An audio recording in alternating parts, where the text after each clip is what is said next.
I am going to talk to all of you about the soul. And I'd like to tell you a quick story about how this all got started for me.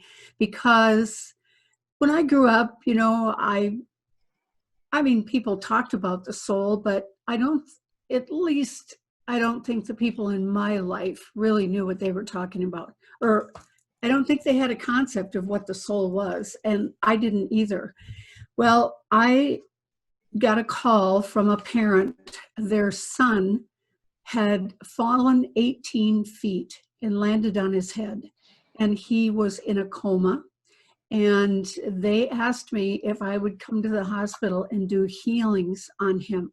I was, besides being psychic, I was also born with the gift of healing.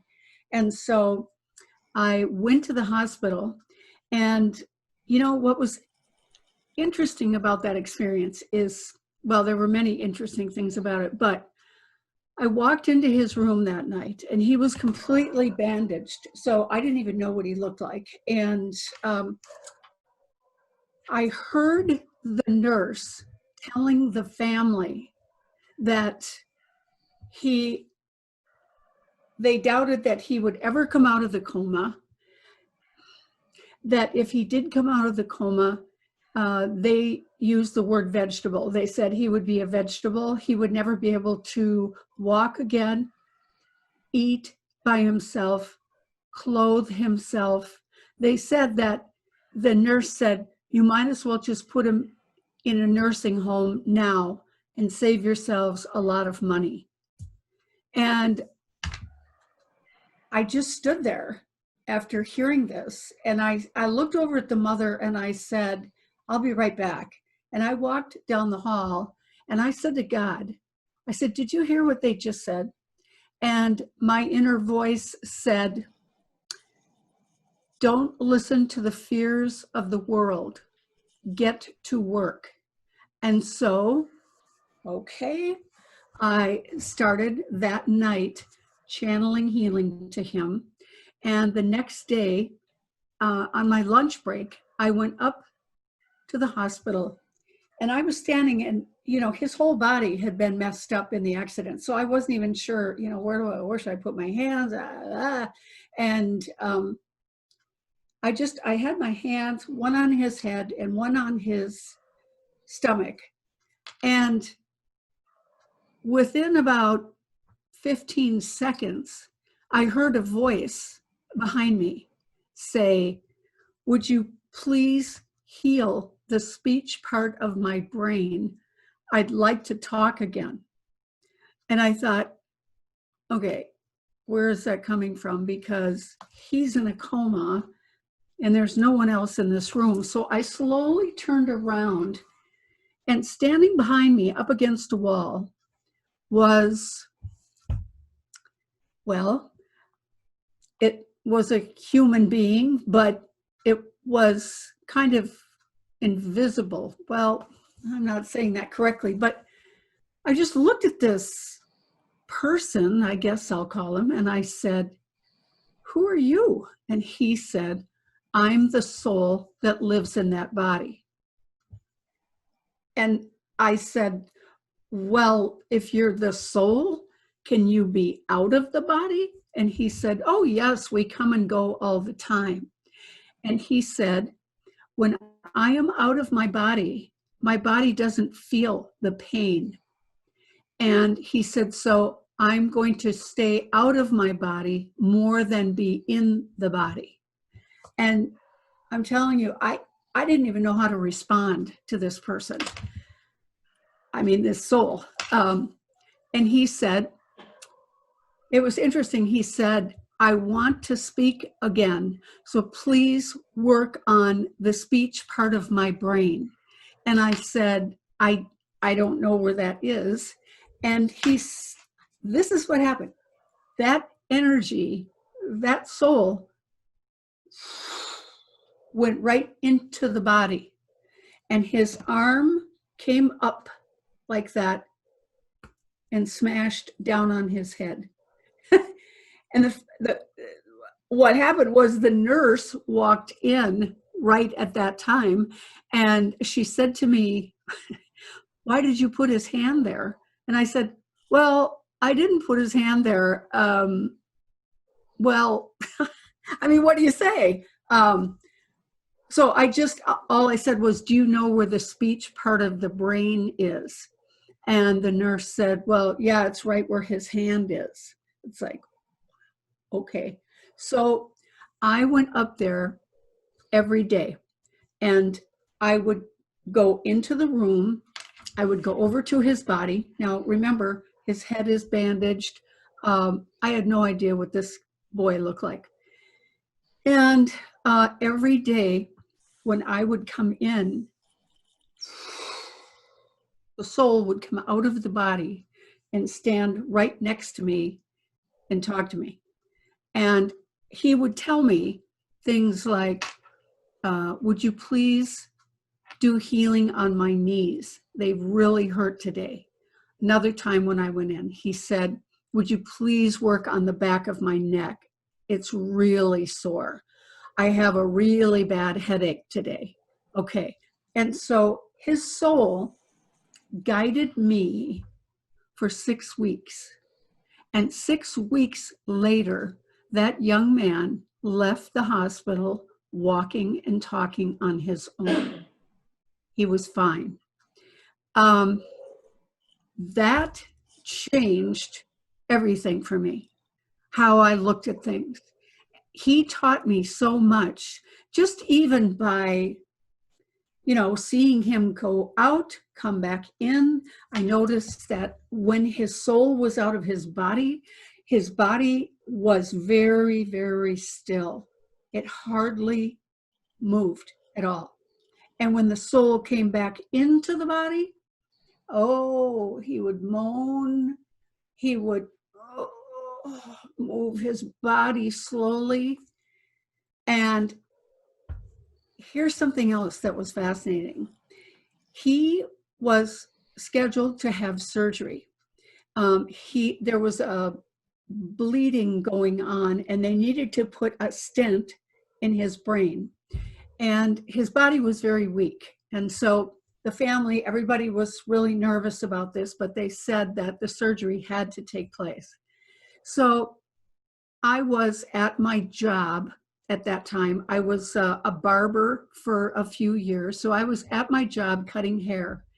His soul came into the barber shop, and I could see him. Nobody else could see him. But I just looked at him like, what? And he sent his thought to me. He said, everybody's worried about the surgery.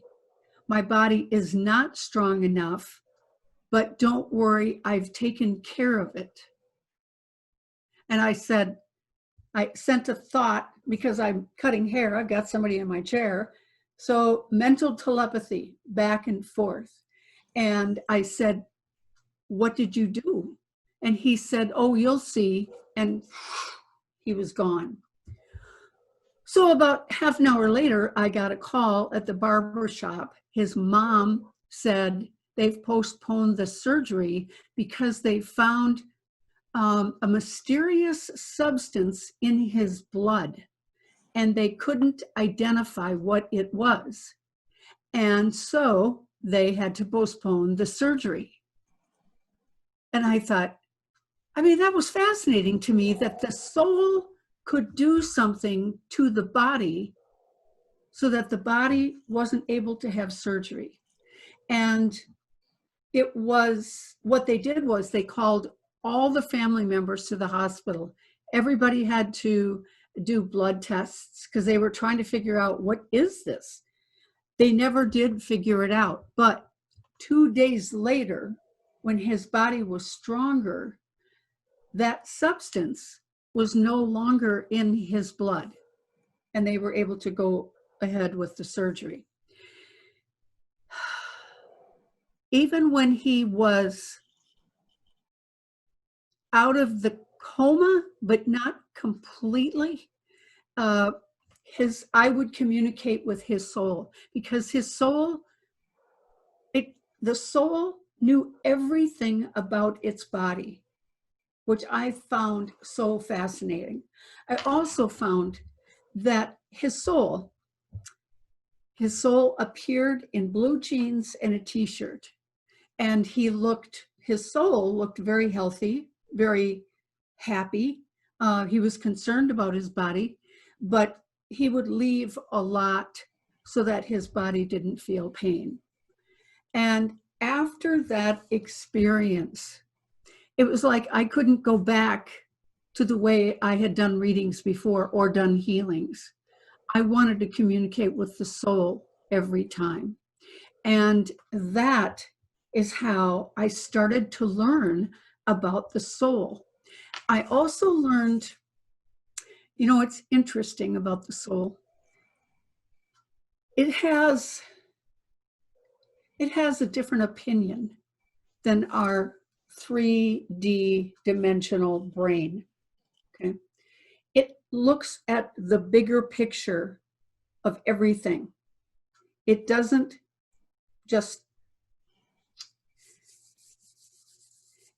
see life the way we do, the way our conscious mind does. The soul looks at experiences as growing experiences. Okay. All right. After that, every time I did a reading or a healing for someone, I always asked if I could speak to the soul. And the soul would just come out of my body and it would stand next to my massage table. I'm channeling healing to the physical body, and the soul is talking to me about what it needs and why it has this particular illness or disease or harm to the body. The soul would give me the reason why. Here's an example. A man came to me. He was elderly. He was maybe in his later 80s, and he had a heart attack. And while he was on the operating table, he had a stroke. And so when he came to me, he was dragging his left leg. And it was interesting. He laid down on my healing table. And the first thing he said to me was, I just want you to know I'm a Christian and I always take care of my neighbors. Okay. All right. I said, well, that's nice. And I said, okay, now get comfortable. And he lay down and I was channeling healing to him.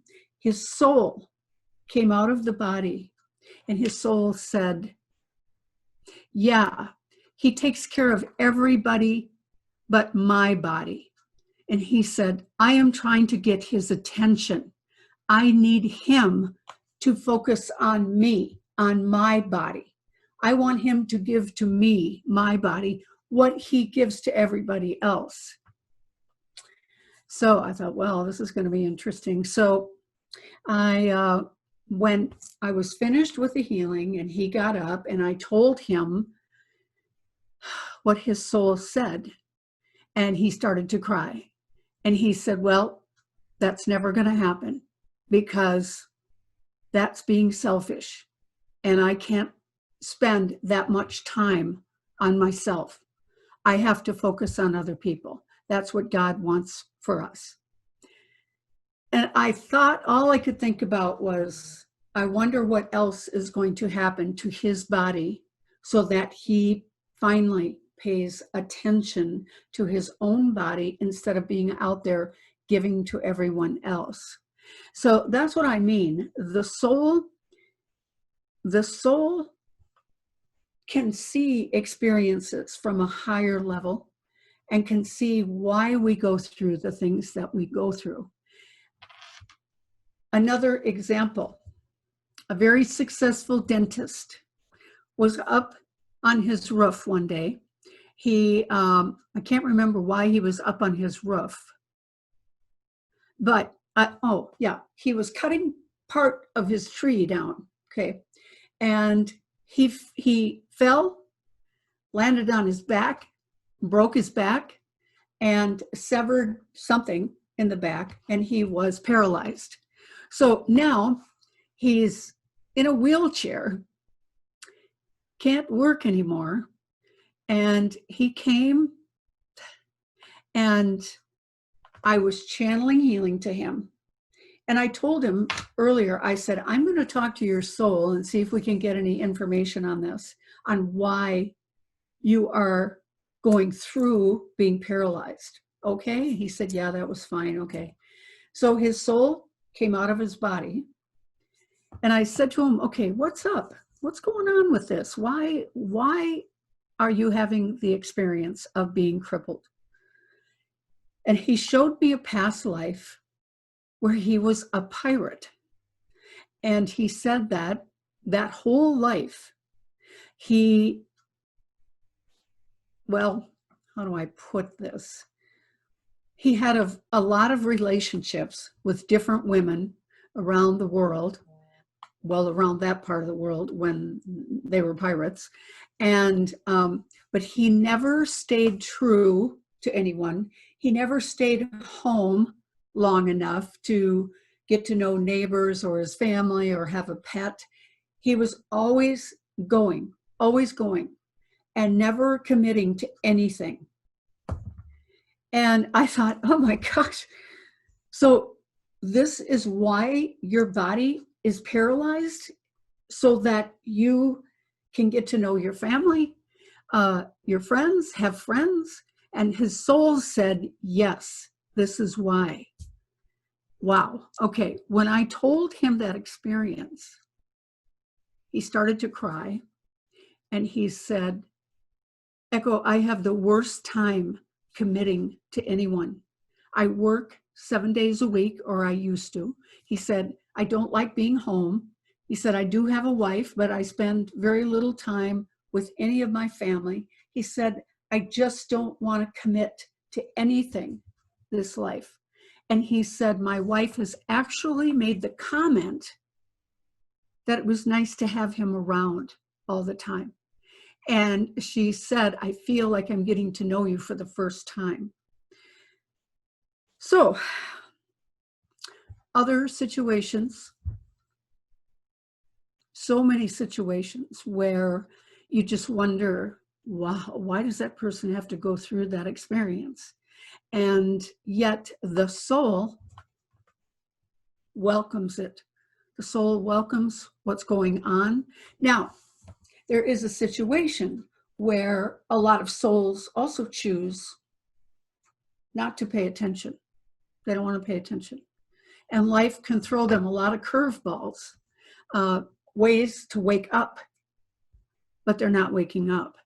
They're not changing their ways. And so their soul,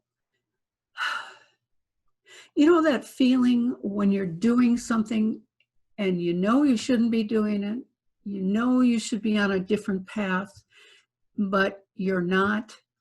That feeling, it's a restlessness on the inside when we are not doing what we came here to do. And another way that I've learned a lot from the soul is watching people in their dying process. Okay.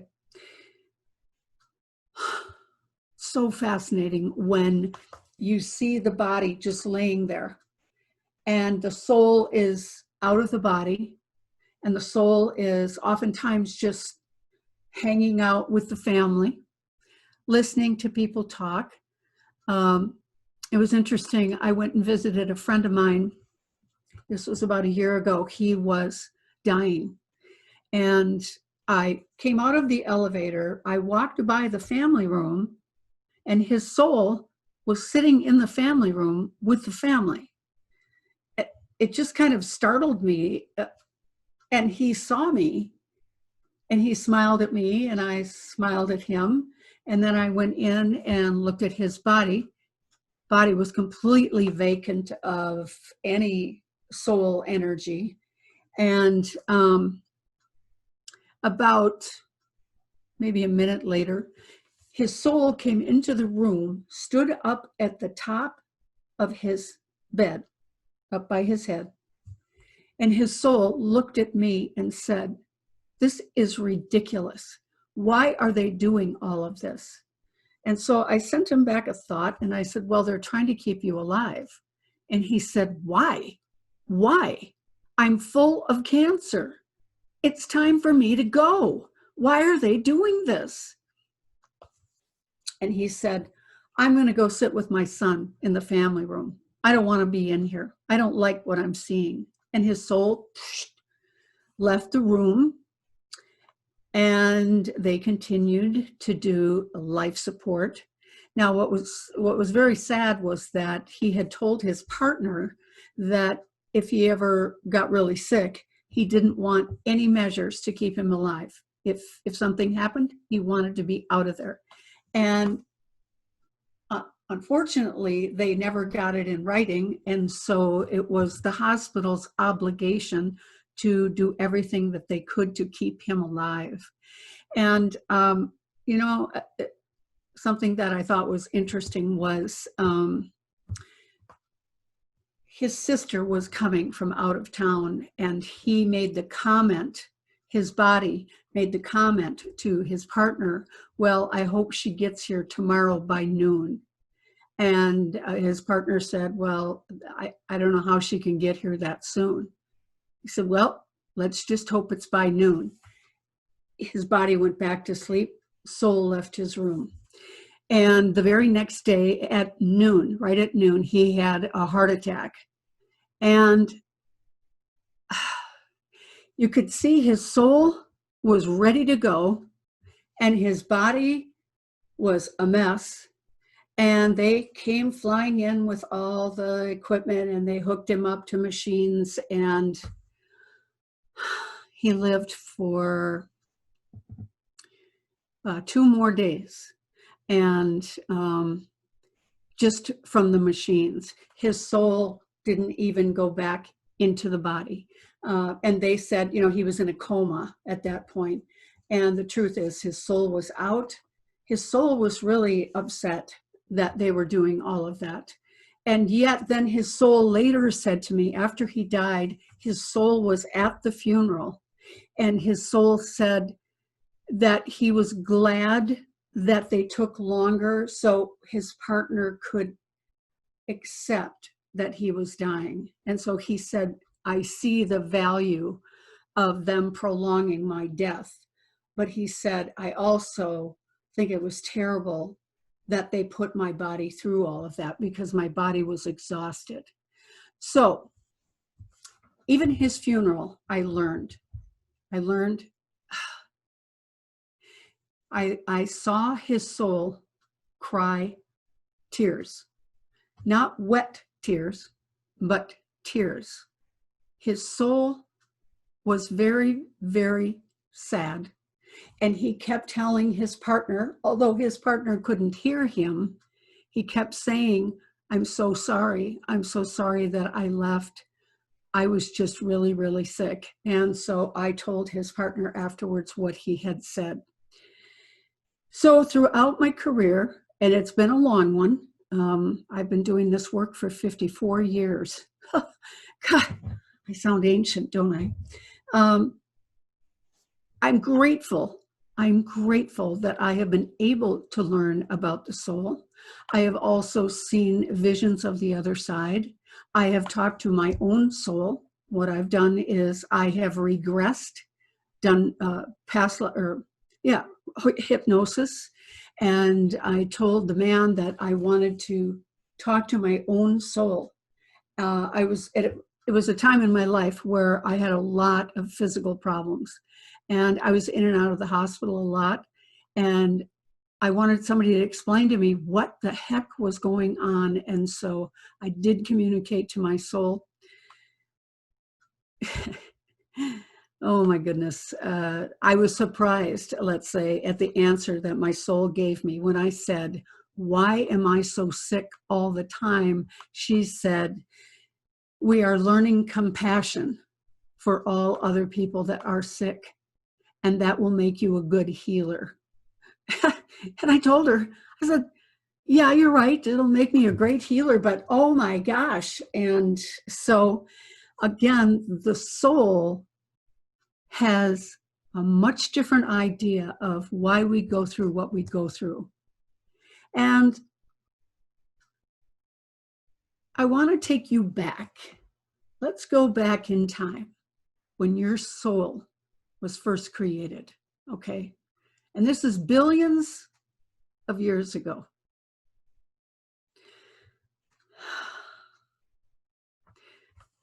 This is the vision that's been shown to me, is I've seen this amazing, amazing white light.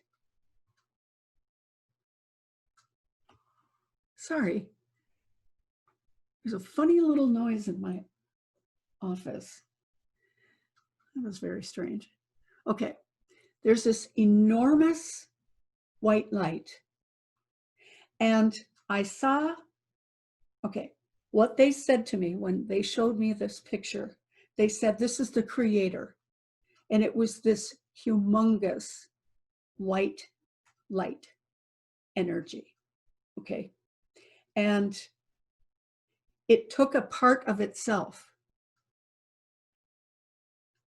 and created each one of us, each one of our souls.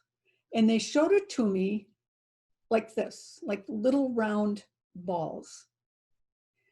And eventually they told me that every one of us, when we first started out, we started out as white balls of energy, and that we, our souls, were the stars out there in the galaxy. We were the stars. Our light was a star, okay? And then what happens, just like with a baby, if you pay attention to a baby, you know, in the beginning, they're born, they're nurtured.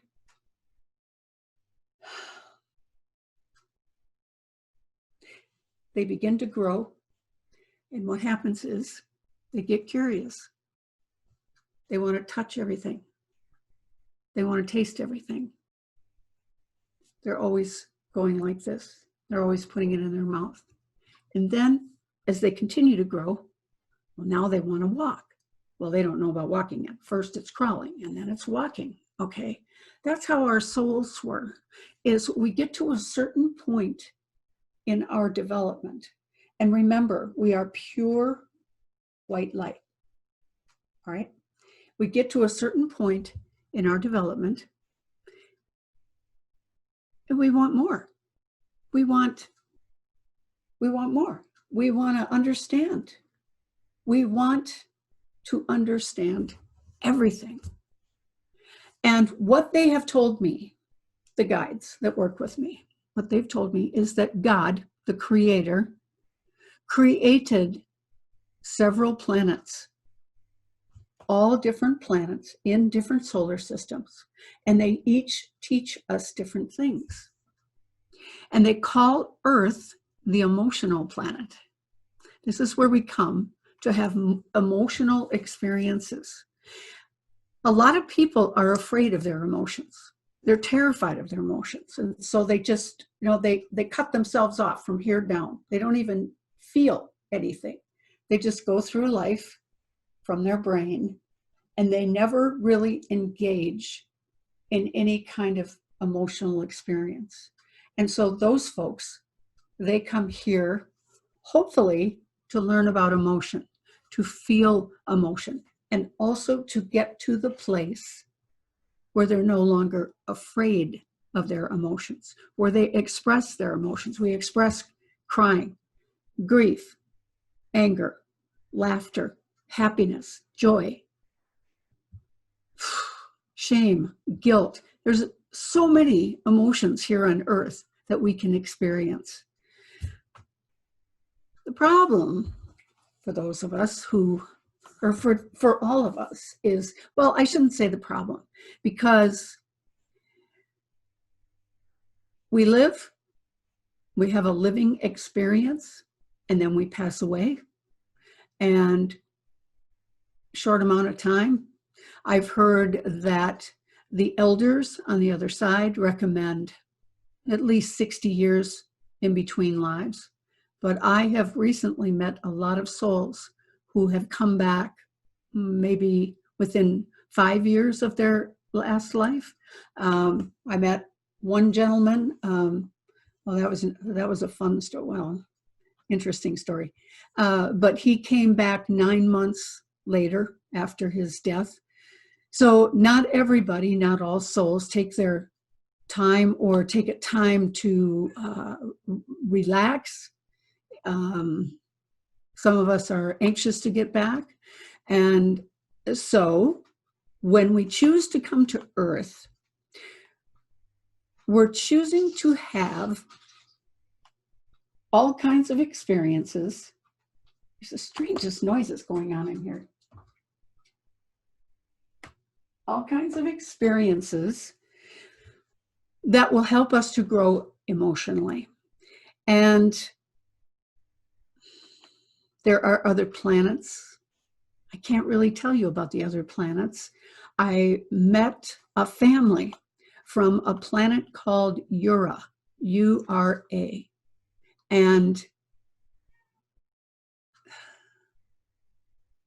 you know, it was interesting. When his father, I was doing a reading for a young man, and his father, when his father came and he tried communicating with me, he said to me, you know, me trying to communicate to you is like you communicating to an ant. He said, it's very difficult for me to find words to explain to you what's going on with our soul, our son, with our son and his soul. His father channeled a message through me for over an hour. And when I came out of it, when I kind of came to, I knew something very intense had happened, but I could not remember any of it. Other than him saying it was very difficult for him to communicate to me. But the young man that I was giving a reading to, he was crying and he said, okay, I finally understand why I'm here. And he said that he told me that his father said, you wanted to go to Earth so bad, so please just be in Earth and have all the experiences that you have. And so this young man, he said, okay, I'm going to learn how to do that. I'm going to learn how to be an Earth person and have the experiences here. So we come life after lifetime, life after lifetime. It's the same soul, but each lifetime that we come back, we are stronger and wiser, more compassionate. There's a lot of old souls coming in right now, a lot of old souls, because they want to be here at this time in our history.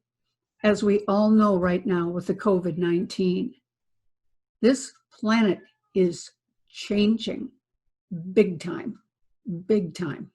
There's a huge shift going on. And, you know, I watch the people that say, no, I'm not going to change. No, I'm not going to change. No, I'm not going to change my ways. No, I'm not going to do anything. And I worry about them. But I mean, that's their choice. We all have that choice to come here and not live the plan that we came up with the help of the elders. There are 4 different levels of souls. And if you've read my book, Echoes of the Soul, I talk about the levels in there. The level 1 souls are young souls. They don't have much life experience here on Earth.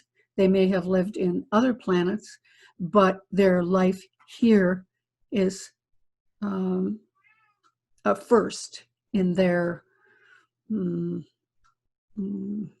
how do I want to say it? In their growth. I'll just say that. So the level 1 souls really don't have much of a consciousness. They're not aware of other people. They don't follow the rules. They don't think rules apply to them. They are often in gangs. And what they're doing is they're trying to find a way to feel powerful. Most of them feel very powerless.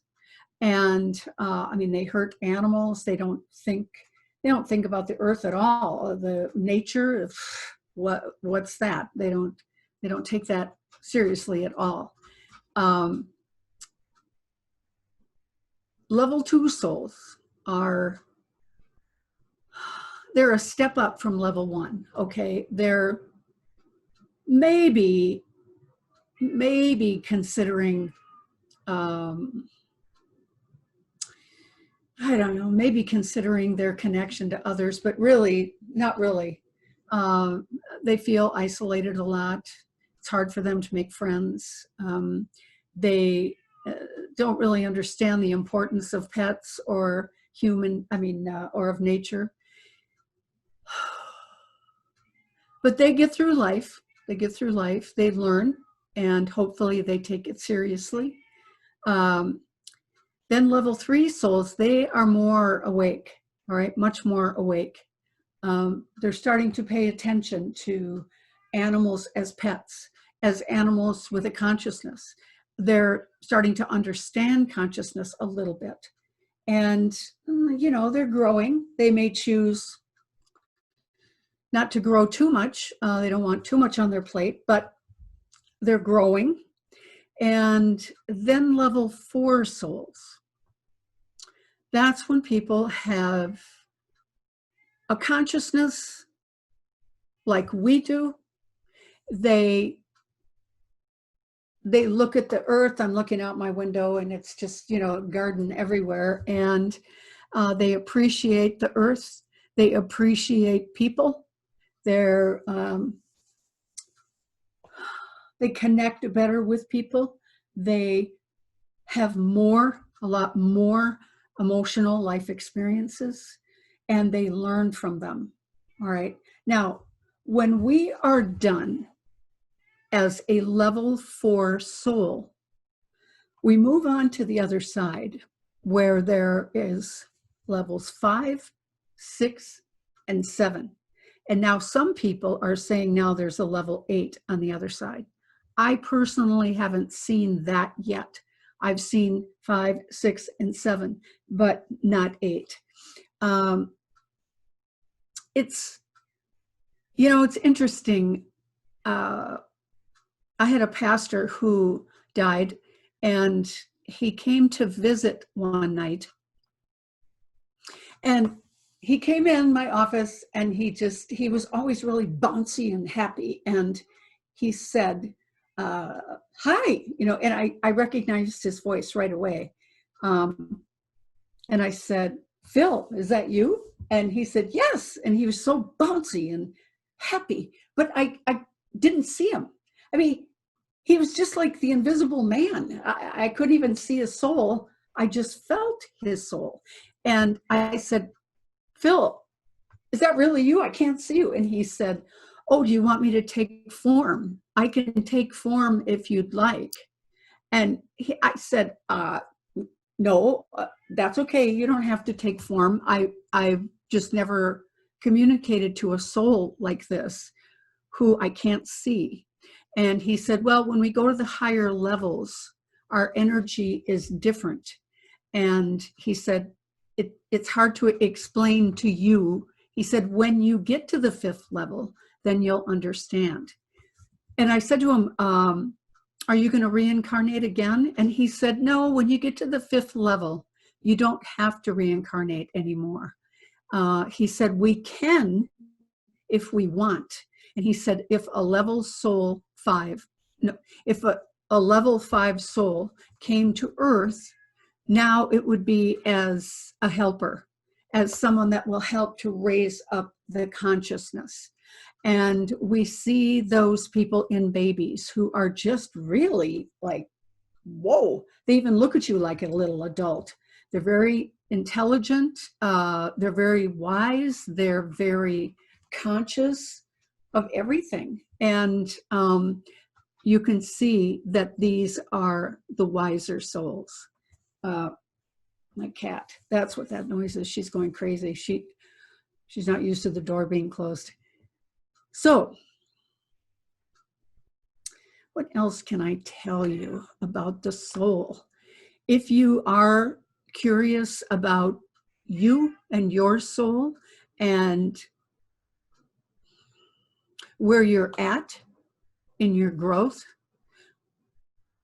with the kind of meditation that you all do, I would highly say that you are all level 4 souls. That is what meditation is doing for you. It is raising you up constantly, okay? And just a second. Come on. Oh, sorry, I locked her in the closet. Okay, come on. Oh, that's what that was. All right. I'm sorry, everybody. She was going a little crazy there. Okay, your level of meditation is raising you up all the time. And it's excellent what you're doing. Excellent. But if you are curious about your soul and your development, you can always get regressed. I would guess, though, that in your level of meditation, I would guess that you can communicate with your soul now and find out what is it that your soul came for this lifetime. Are you on the right track? What does your soul need? Oh my goodness. What does your soul need in order to accomplish everything that it came here to accomplish? Oh, well, she's going to join us whether we want it or not. Okay. Shh. Okay.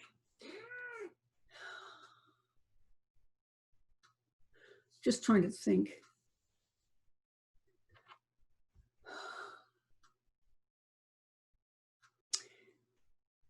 I wish we had questions right now so I could answer all the questions that you have so that we could have a back and forth conversation about the soul.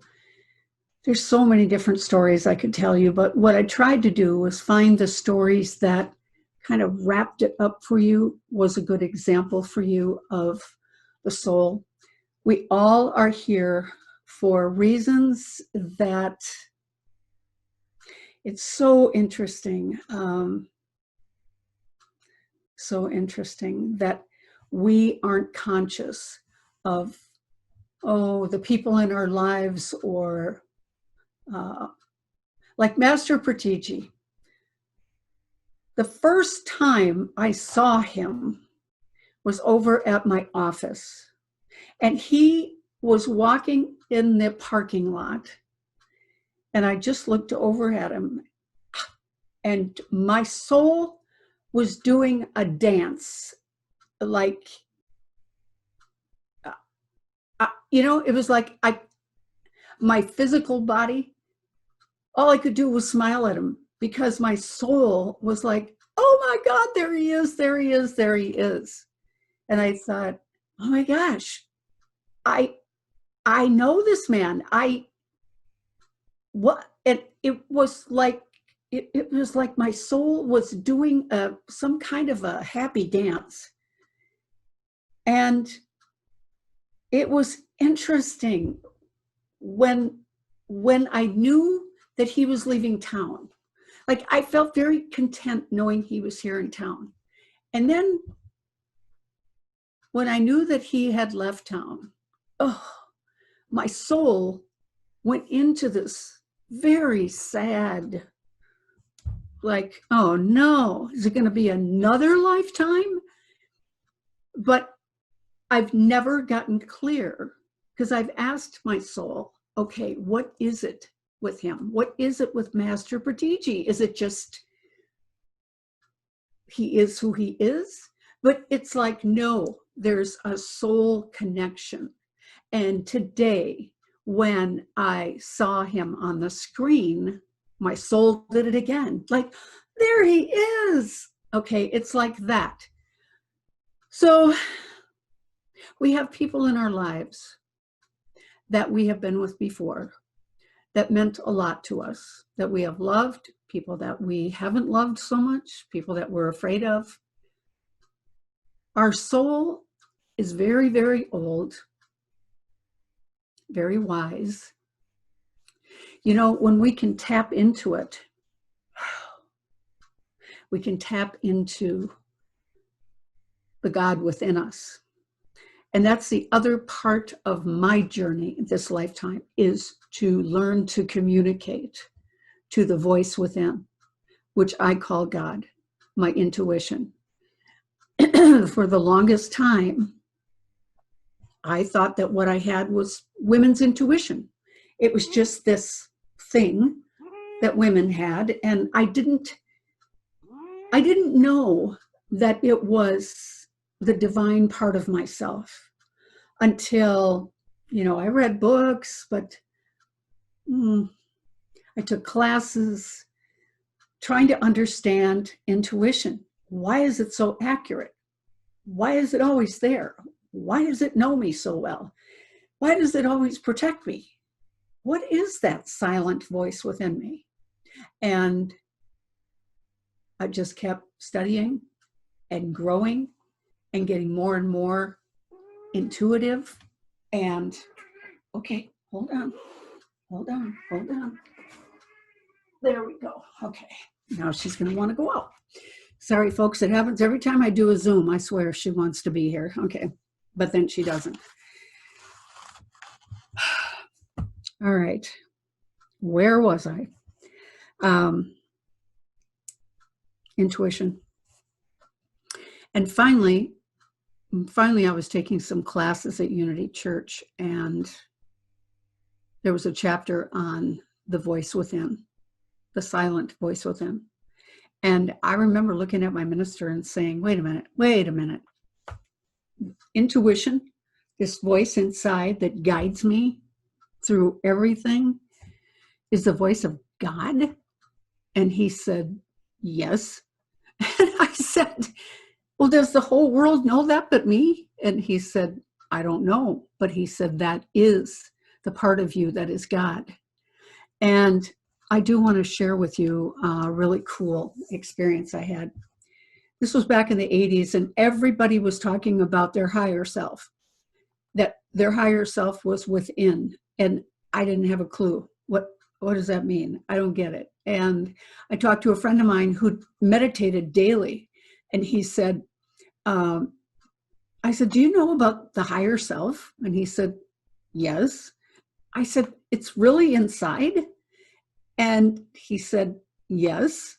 And all I could think, you know, my intellectual Virgo brain said, well, it must be between my heart and my gallbladder. I was trying to intellectualize where it was located. And so the next day, and I had tried meditating before, but I wasn't good at it.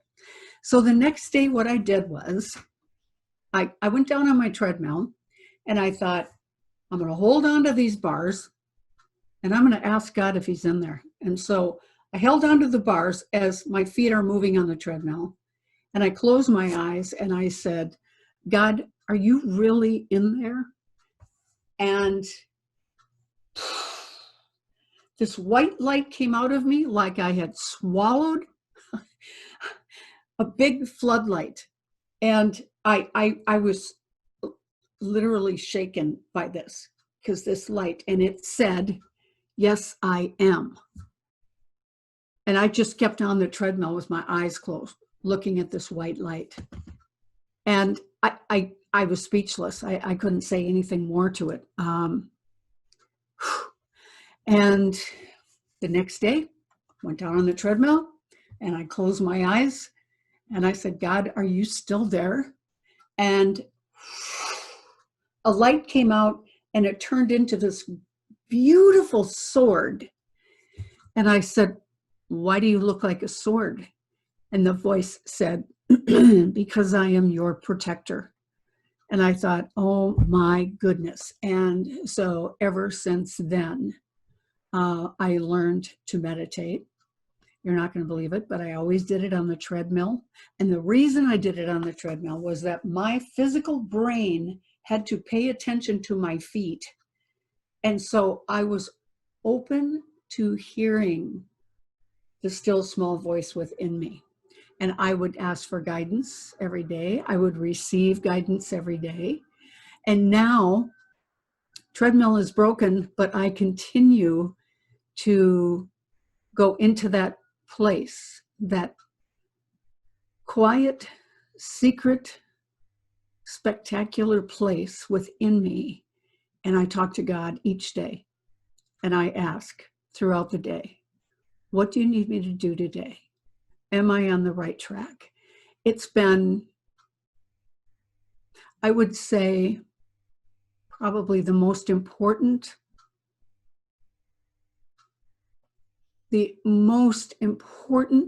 part that I have learned this lifetime is that God is within me.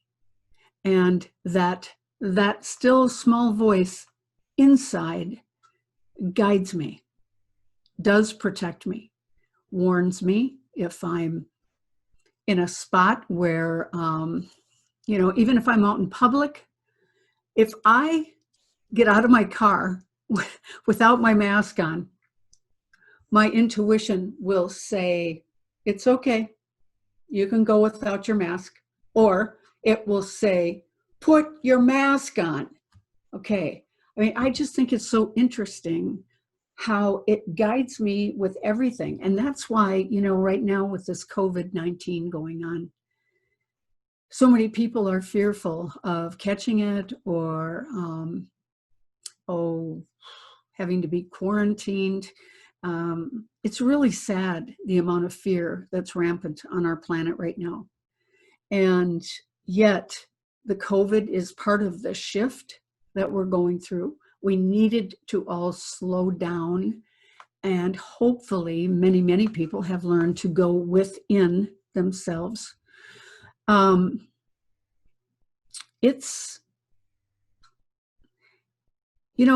I don't know how people would go through something like this if they didn't have their intuition, if they didn't understand that voice inside and learn how, first of all, to hear it and to trust it and act on it.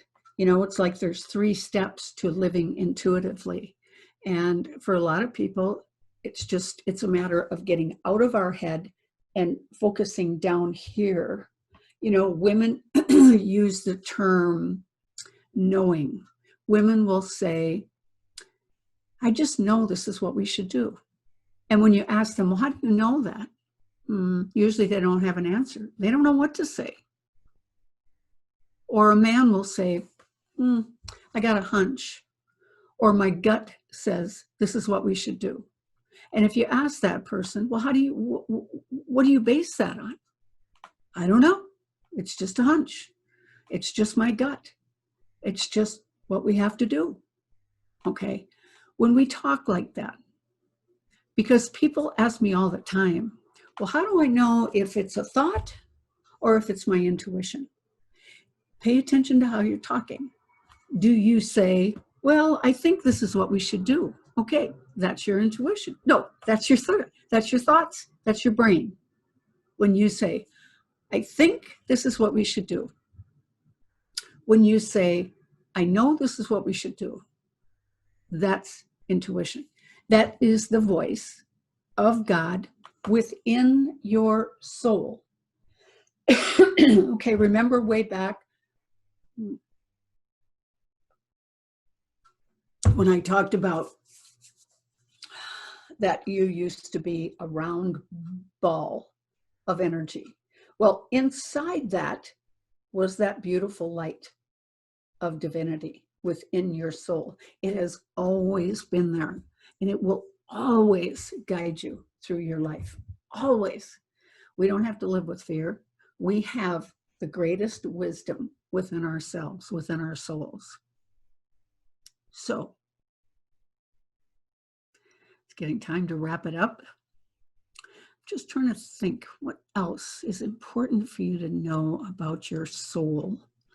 I didn't cover death much, but I do want to say about death that the soul knows when the day is coming. The soul, I've seen some souls that are kind of surprised if it's a quick death. They're kind of taken back a little bit until they remember that it was part of their life path to die at that age. And then others, they die instantly. Their soul comes out of their body and they just move on into the light. It really has to do with the level of soul that we're at, our understanding of death. And, again, the most important thing to know about death is that it is not a vengeful or jealous God up in heaven who's taking your loved one away from you. It doesn't work like that. The energy that we call God is by far the most loving energy ever. And it would never just rip your loved one out of your life. It's your soul's plan. It was planned a long time ago, before you were even born. The death comes at the time that the soul needs it to end. Okay? So just remember that. It's up to the soul.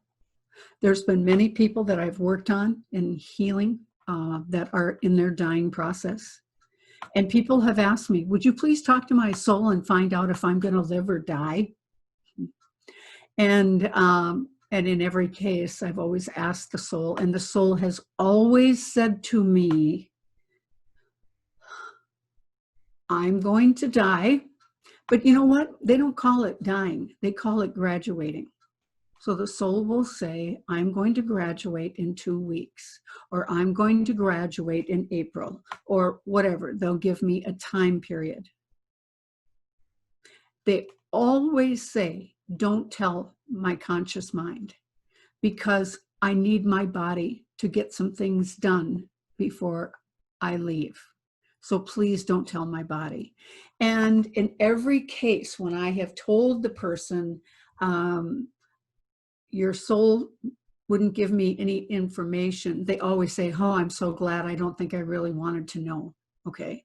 So even when we think we want to know, we find out, oh, we really don't want to know. And your soul is very, very wise. And you are so, so, so much more than you think you are. Okay. And I would guess through your meditating, that is what you are going to discover. It's just how amazing your soul really is. So that's it, folks. It's time to end. Thanks for joining me today.